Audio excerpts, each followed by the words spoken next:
आप left side में जो शेड है, जो दो शेप लेके मैंने शेड बनाया था उसको भी आप नोटिस कीजिए साथ ही साथ। जैसे मैं ये जो शेप है इसके साथ आपको मैच करना है, ठीक है।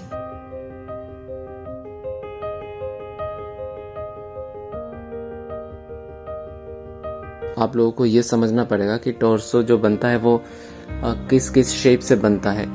पहले हम शेप डिफाइन करते हैं। एक तो शेप जो बिग शेप्स है उसमें हमारा आ जाएगा चेस्ट का जो पार्ट है, that is our rib cage, उसका फॉर्मेशन हमें जानना है, and then the pelvic bone. So ये दो मिला के हमारा जो मतलब मेल टॉर्सो होते या कोई भी टॉर्सो होते ह्यूमन का, तो यही दो पार्ट है और इसका हम पहले शेप डिफाइन करेंगे। तो जैसे आप देख पा रहे हो कि शेप ऑलरेडी मैंने स्केच कर दिया है एक छोटा सा।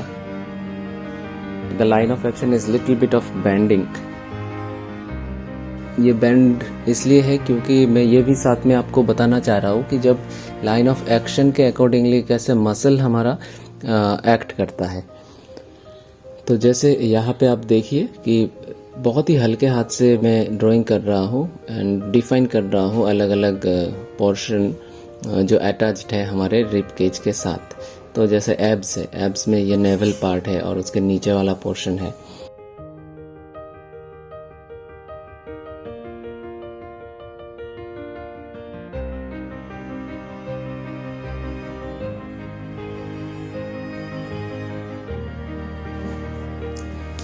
तो पहली बात तो यह है कि नेवल तक कर लिया और उसके नीचे हमारा ये रहेगा पेल्विक बोन रहेगा। तो पेल्विक बोन का भी ज़रा सा शेप जैसे ट्रायंगल शेप में ही रहता है। और ये जैसे लाइन ऑफ एक्शन आप देख रहे हैं कि लाइन ऑफ एक्शन ज़रा सा बेंड हो रखा है। तो एक साइड में स्ट्रेच में दिखा रहा हूँ और दूसरे साइड में ज़रा सा स्क्वाश दिखा रहा हूँ। तो स्क्वाश में नॉर्मली ज़रा सा बल्ज क्रिएट होगा एंड स्ट्रेच साइड में तो स्ट्रेचिंग है, तो पूरा ऐसे स्ट्रेट इलास्टिसिटी टाइप का कुछ फॉर्म होगा। Let's add some collar bone and the hands, है ना।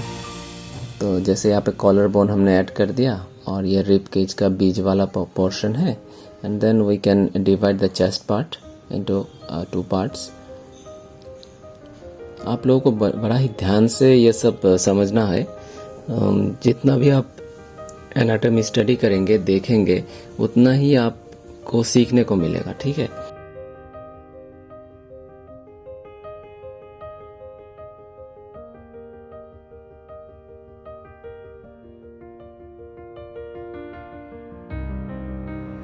आर्ट कॉलेजेस में जैसे स्टडी होता है, मॉडल आते हैं, तो मॉडल तो आपको बैठता है 4-5 दिन के लिए, तो आप ड्राइंग कर सकते हो।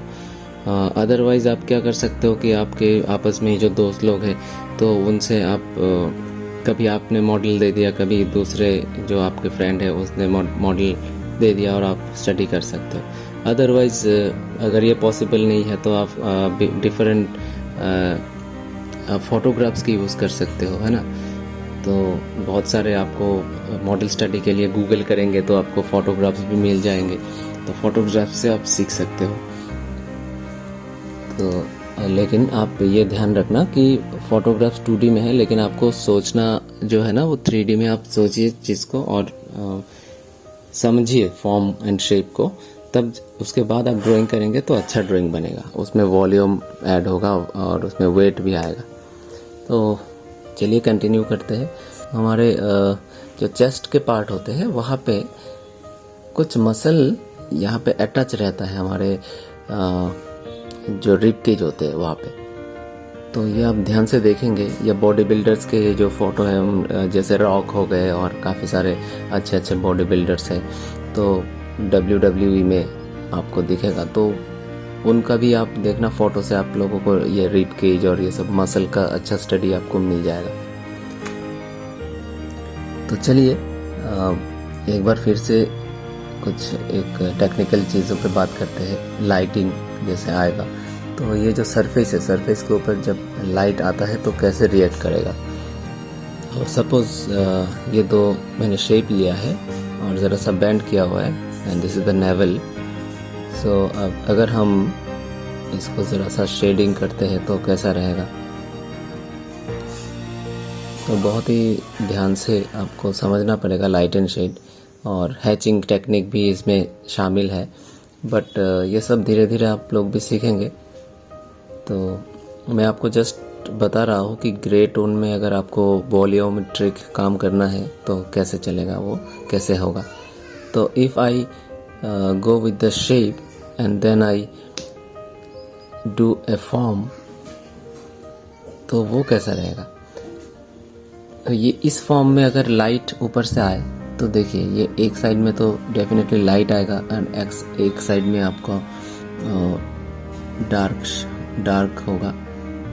और फिर अगर ये ज़रा सा राउंडिश और बेंड है तो नीचे की तरफ हल्का सा डार्कर रहेगा, जैसे कि कोर शेडो होता है, तो कोर शेडो के एरिया में हल्का सा शेडोइश पार्ट रहेगा, एंड देन धीरे धीरे हम वो मर्ज कर देंगे लाइट के साथ। ठीक है, अब आगे देखिएगा, जैसे इसका डार्कर पार्ट ये हो गया, एंड लाइटर पार्ट तो सबसे ऊपर वाला पार्ट है जो कि लाइटेस्ट है actually, and the front is a little bit of darker. अगर राइट हैंड साइड ऊपर से लाइट आ रहा है तो लेफ्ट हैंड साइड पे कहीं पे कोर शेडो होगा, and the extreme left will not be that much of darker, because वहाँ पे क्या है, बाउंस लाइट आएगा ना, तो बाउंस लाइट के लिए हल्का सा एक्सट्रीम लेफ्ट पे भी लाइट आएगा। ठीक है, तो let's enjoy the process of the torso with the light and shade. ठीक है,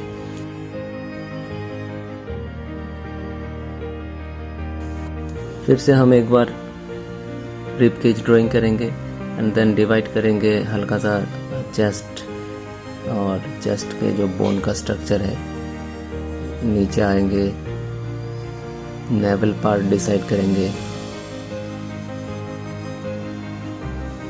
जो ये शेप हमने लिया था ना, वो शेप के अकॉर्डिंगली ही अभी इसका लाइट एंड शेड होगा।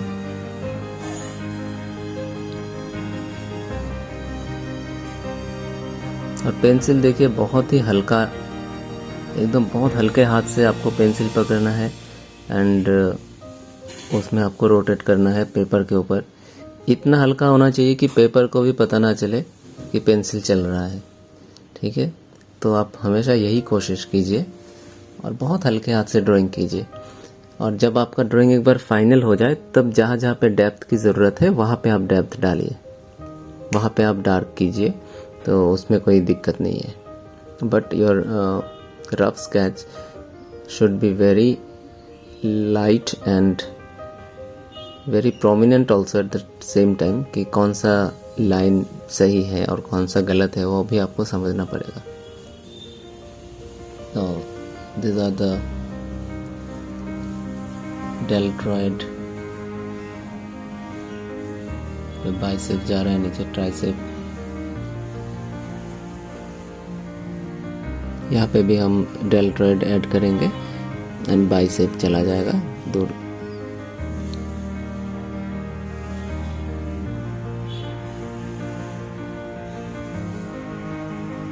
Is overlapping bicep and tricep muscle are overlapping. So ये आपको समझना पड़ेगा, जितना आप करेंगे, जितना आप प्रैक्टिस आपका रहेगा उतना आपको पता चलेगा ये सब के बारे में।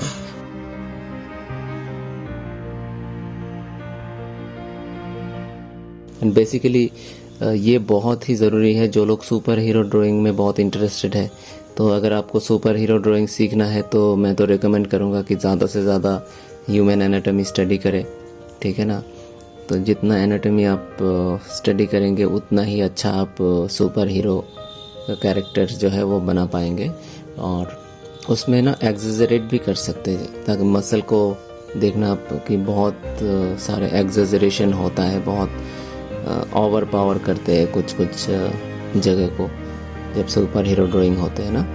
तो ये सब चीज़ आपको अगर नॉर्मली आपको पता है कि नॉर्मल मसल कैसा रहता है, वो अगर पता है then only you can exaggerate, है ना। अब बिना परफेक्ट एनाटॉमी को जाने आप एग्जेजरेशन भी नहीं कर सकते। तो that's why it is too much important to know the actual shape and form of the anatomy. ये देखिए मैंने ऊपर का चेस्ट वाला पोर्शन बना दिया है। अभी धीरे धीरे मैं नीचे हल्का हल्का वो जो शेड क्रिएट करूँगा and then we will be going forward to the navel area and the abs area. ठीक है,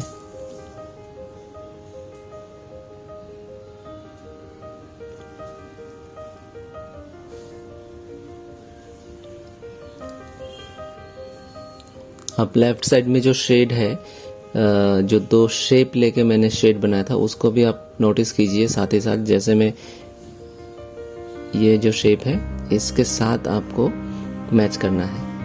ठीक है, तो वो भी नोटिस कीजिए कि कैसे मैं वहाँ से इंस्पायर्ड होके या मेन जो अभी कैरेक्टर है उसमें मैं काम कर रहा हूँ।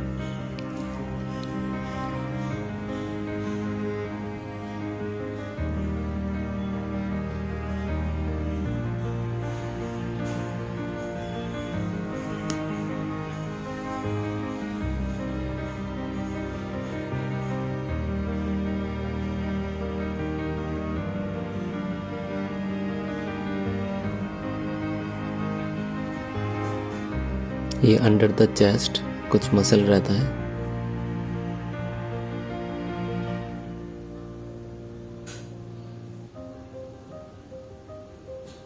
This is a tricep and this is the chest muscle.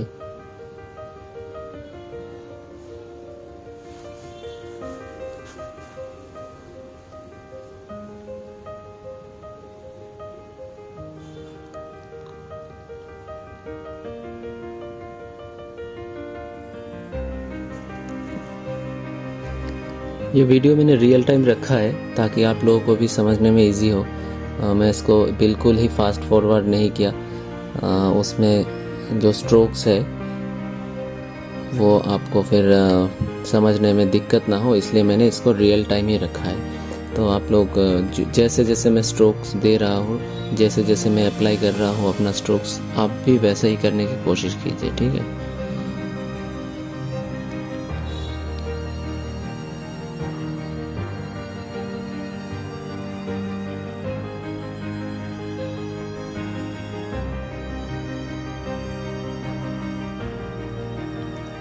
Pencil के लिए मैं रिकमेंड करूँगा आप 2B से लेके 4B तक अभी फ़िलहाल आप यूज़ कीजिए, क्योंकि 6B 8B ये सब अभी हैंडल नहीं हो पाएगा, बहुत ही ज़्यादा काला हो जाएगा। तो ज़्यादा डार्क आप मत यूज़ कीजिए फॉर द टाइम बिंग, क्योंकि ज़्यादा डार्कनेस से फिर प्रॉब्लम हो जाएगा, डार्क हैंडल नहीं कर पाएंगे। 2B is recommended with the darker version of 4B। तो आपके पास एक 2B पेंसिल होना चाहिए और एक 4B पेंसिल होना चाहिए। तो दैट्स ऑल। ओके, अगर आप नए हो तो प्लीज़ मेरे चैनल को सब्सक्राइब कीजिए, शेयर कीजिए अपने दोस्तों के साथ। आशा करता हूँ कि आपको अच्छा लगा होगा ये लेसन, और मिलते हैं अगले वीडियो में। And stay tuned with Pandora box Studios. Thank you so much.